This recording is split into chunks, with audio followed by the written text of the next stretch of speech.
Hello, and welcome to the Truth Channel. Now, funny enough, hopefully this records. If not, I'm going to be upset because I did a reaction video and the app didn't. It said it was recording, but it didn't save it. It said like 0. What do you call it? It said 0 minutes, which is weird. I couldn't upload it. I tried to upload it. It was just, weird. I couldn't play it. I could upload it. There's no data on there. So anyway, now, fair enough. If like as you can just judge by this article title, said I wasn't getting involved in a drama. This is not drama. I just thought this is a really good article and it needs sharing. So this is on the subject of trans athletes and the 4 myths about trans athletes debunked. So let's take a look, shall we?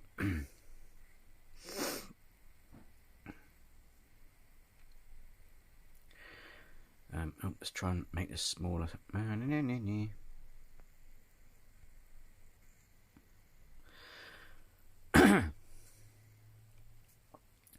Upholding trans athletes' rights requires rooting out the inaccurate beliefs underlining harmful policies sweeping through state legislatures.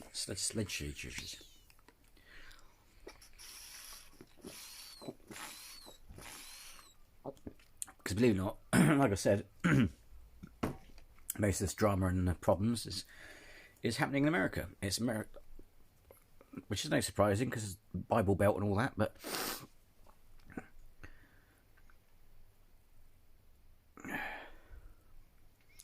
for years, state lawmakers have pushed legislation attempting to shut trans people out of public spaces. In 2020, lawmakers zeroed in on sports and introduced 20 bills seeking to ban trans people from participating in athletics.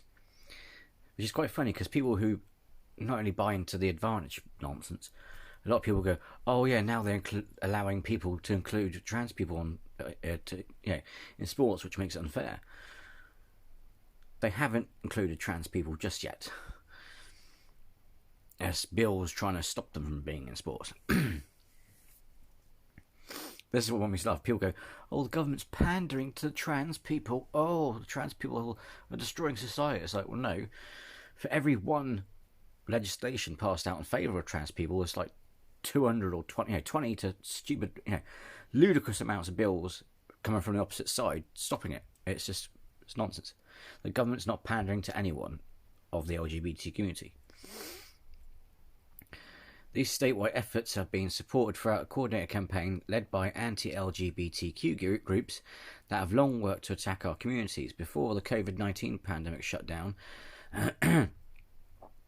most state legislators, Idaho became the first state to pass a sweeping ban on trans people participating in athletics from kindergarten through college. We, along with our partners, immediately sued advocates across the country. It's basically ACLU is like a legal firm thing, sort of makes sense. Well, does legal stuff. Advocates across the country are gearing up to continue the fight against these harmful bills and legislations. They reconvene. In Connecticut, the LCLU is defending the rights of transgender athletes in a lawsuit brought by cisgender athletes seeking to strike down the state's inclusive policy. The irony is, though, it's not actually cisgender athletes that are doing it. It's actually just people who are not even involved in sports trying to stop them. It's stupid. Because, oddly enough, cisgender athletes are beating trans athletes in sport. Wow, they really pose a threat. Though we are fighting every day in the courts and legislators that holding trans rights will take more than a judicial legal action. It requires rooting out the inaccurate and harmful beliefs underlying these policies. Below, we debunk 4 myths about trans athletes using the expertise of doctors, academics, sports psychologists, serving as experts in our litigation in Idaho.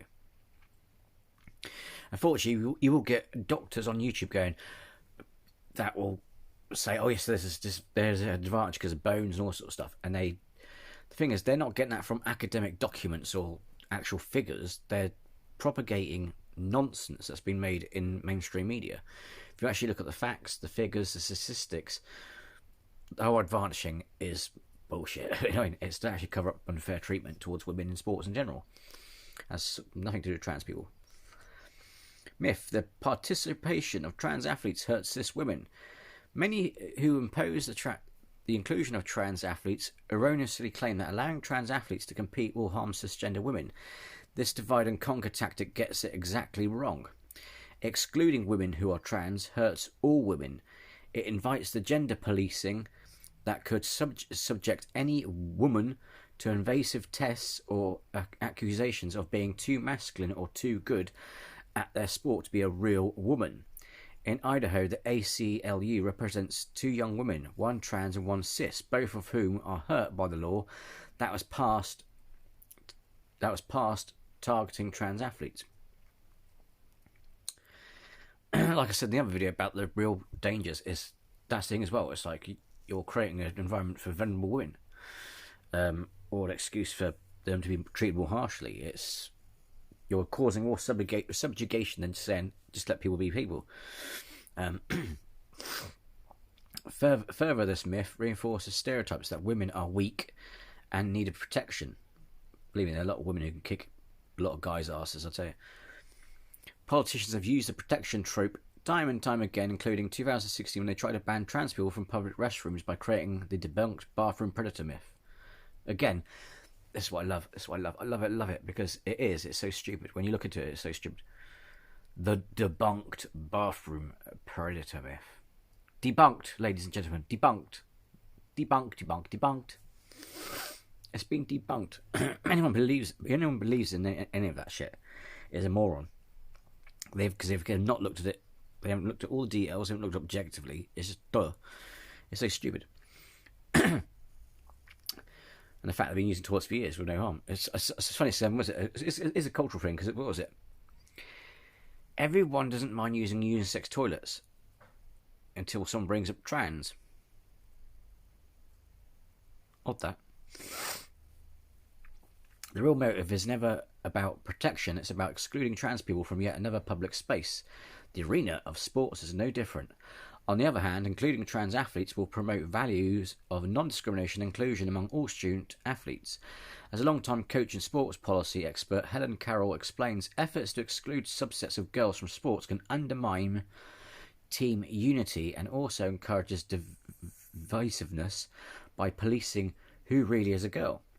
Dr. Mary Fry adds that youth derive the most benefits from athletes when they are exposed to caring environments, where teammates are supported by each other and by coaches. Because at the end of the day, it's not about, if you're in a team, there's no I in team. You've got to motivate and be, support towards each other.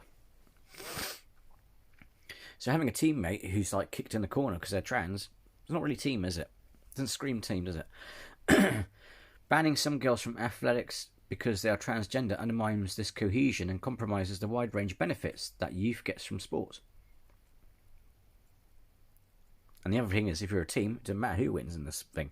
I'm not saying, I'm not saying that they're cheating by, because there's no advantage. Like I said, there's no advantage. It's the win-lose ratio is just the same as it was for cisgender.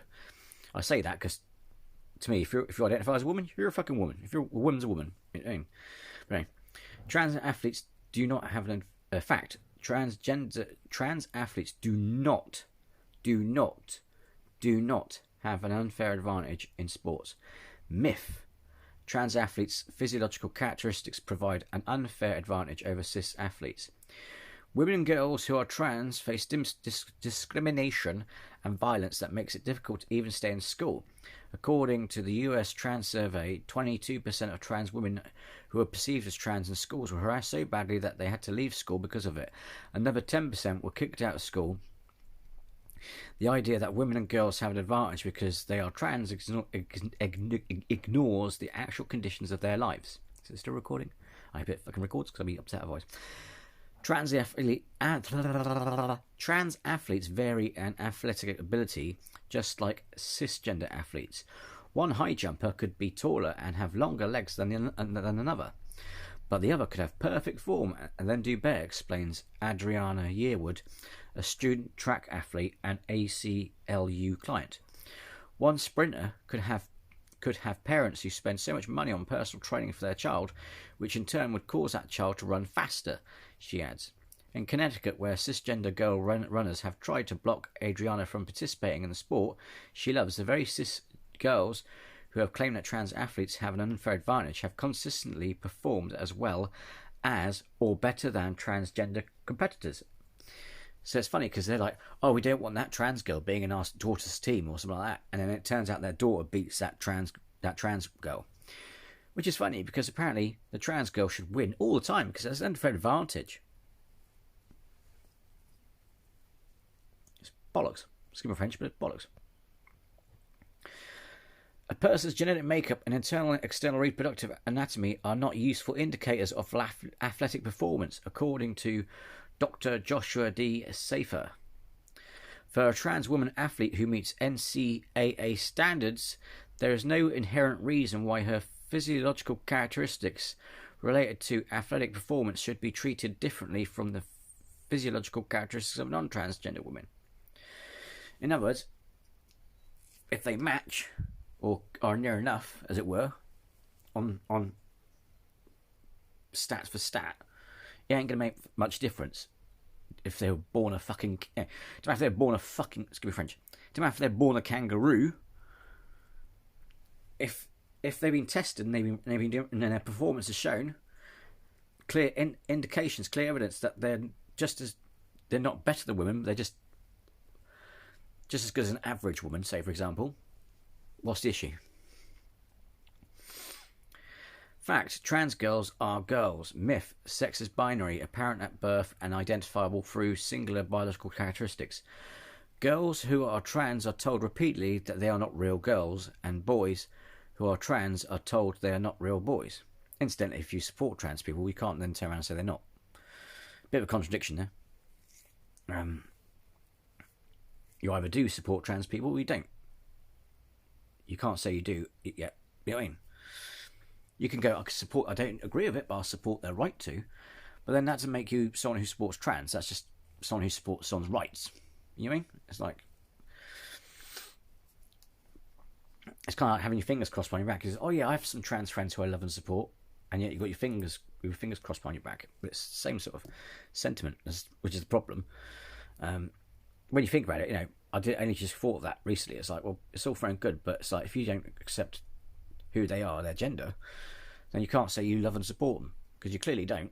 You're like stabbing, you're stabbing them either in the front or the back. You know what I mean?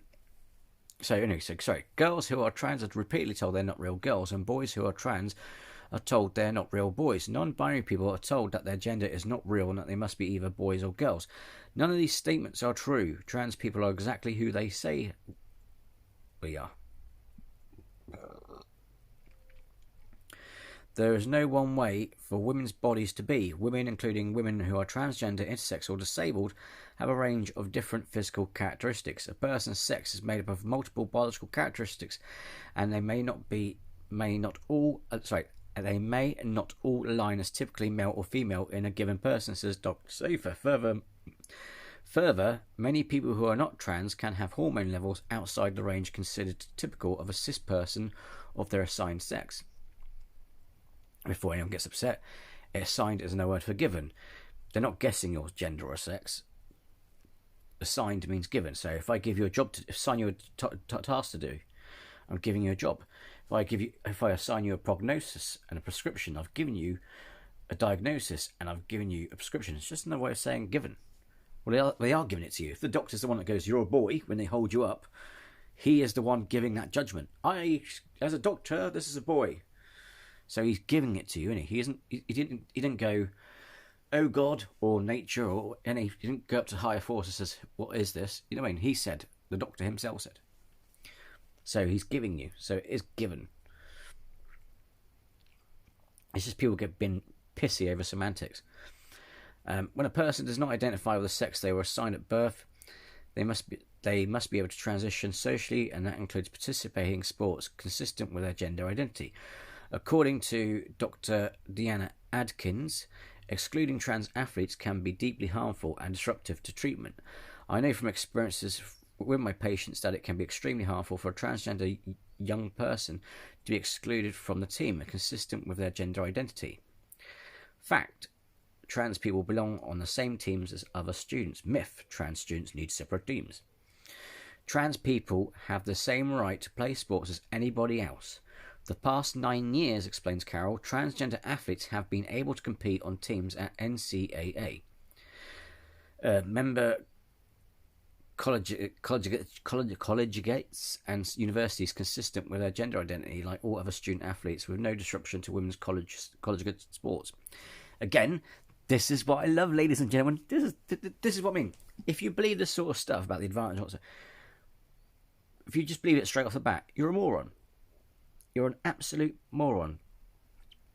Because one, part of the evidence shows that's nonsense, but two, you've failed to even look into it. The fact that the question should be now, it shouldn't be, oh, do they have an unfair advantage? The question is the question that we should be all asking now is, why are you mentioning it now? It's never been a problem. And it's because of bigotry and stigma. There you go. I just saved you a couple of years. You know what I mean? It's kind of like transgender. In fact, there's lesbian athletes who've come out as transgender going, hey, I've been transgender all along. And you didn't know. People have been doing it for years, competing in sports for years. People were none the wiser. And in recent times, people have made a hoo-ha about it. What is that about, eh? What is the reason for that? It's because they want to pick holes and stuff. They want to find another reason to pick on trans people with it. It's just bollocks. It's like the toilet thing. It's nonsense. Ugh. I hate having to be the voice of common sense. Excluding, I don't know everything. I'm not a genius, but my God, a lot of this comes down to common sense. And when you look at it, it's like, oh my God, why is it suddenly an issue now? It was never before that. And it's funny that they never complain when these teams are winning them gold. Like I just said in the other day, it's like, yeah, it's funny. As long as they're winning you gold medals for your country, you don't complain. Outside of that, oh, it's trans, they're trans. Excluding trans people from a space or activity is harmful, particularly for trans youth. A trans high school student, for example, may experience detrimental effects to their physical and emotional well-being when they are pushed out of affirming spaces and communities. As Lyndon Heckcock says, I just want to run. See, that's the other thing as well about detransitioning, which, despite what people have been told, it doesn't happen a lot, but people seem to use that excuse well. Oh, see, detransitioning is further proof that they're deluded and they're mentally ill and blah, blah, blah. No, a lot of them change their minds because they're scared. Most of them detransition because, one, they can't afford, basically because they don't feel safe. Two, because they don't want to be in that transphobic environment. Basically, it all comes down to transphobia. It all comes down to nothing to do with them changing their mind because they don't want to be, say, a boy or a girl. It's because of the environment or society they live in. They don't feel safe in. A large percentage of the reasoning is for that. And it's sod all to do with them going, oh, actually, I'm not a boy. I'll change my mind. I actually am born. It's like me going, oh, I'm a woman. Detransitioning isn't me going, oh, actually, no, I got confused. I am a boy. That's not what detransitioning is. There is a small percentage of them, but very tiny. The rest of it is because of complications, financially, all kinds of things. The fear of losing support from friends, all kinds of things. But it's not because they've gone, oh, I was actually ill. So detransitioning isn't proof that it's a delusion, okay? Sorry, I may come condescending in my videos, but I just can't stand bullshit. I really can't stand bullshit. I don't care who says it and who it is, but I can't stand bullshit. According to Dr. Adkins, when a school or athletic organisation denies transgender students the ability to participate equally in athletics because of their child are transgender, that condones, reinforces and affirms the transgender students' social status as outsiders or misfits who deserve the hostility they experience from peers. Believing and perpetuating myths and misconceptions about trans athletes is harmful. Denying trans people the right to participate is discrimination, and it doesn't just hurt trans people, it hurts us all. Oh, was that it? That was it. There you go. Just want to share that article with you. So, yeah. I don't want to go too much into it, like I said, because I don't want to lead these to rants. I don't do rants, but you know what I mean. So yeah. I hope you found this video helpful. So I just want to share this article because I thought it was important. It made some really good points, got some facts across. And I know it's an article, it's not a scientific paper, but they are backed by science. Legally, to present a case, you need to be backed by science. To win a case, to win people over, you need evidence. So if you're going to convict, if you're going to prove someone innocent who's been accused of murder, you need evidence, just as they need evidence to prove that you're guilty. And I know you know that, but you know what I mean. There are some people on this planet who don't get that. You know what I mean? So yeah, so that's backed by science. All these facts that I've given you, you can verify it through science. And like I said, it's nonsense. I just thought, but I thought I'd just share this article with you. So, so I thought, the link to this article is in the thing below. You can also go for a link there to so if you want to add your name to support them and stuff and things like that. It's all there. So anyway, thanks for watching. Thanks for listening, and see you next time in the next video. Like I said, hopefully this records. Last video didn't, so I have to do a different reaction now because I saw the video. I can't do it again because I've seen it anyway. So anyway, yeah. Until next time, folks. Take care. Bye bye.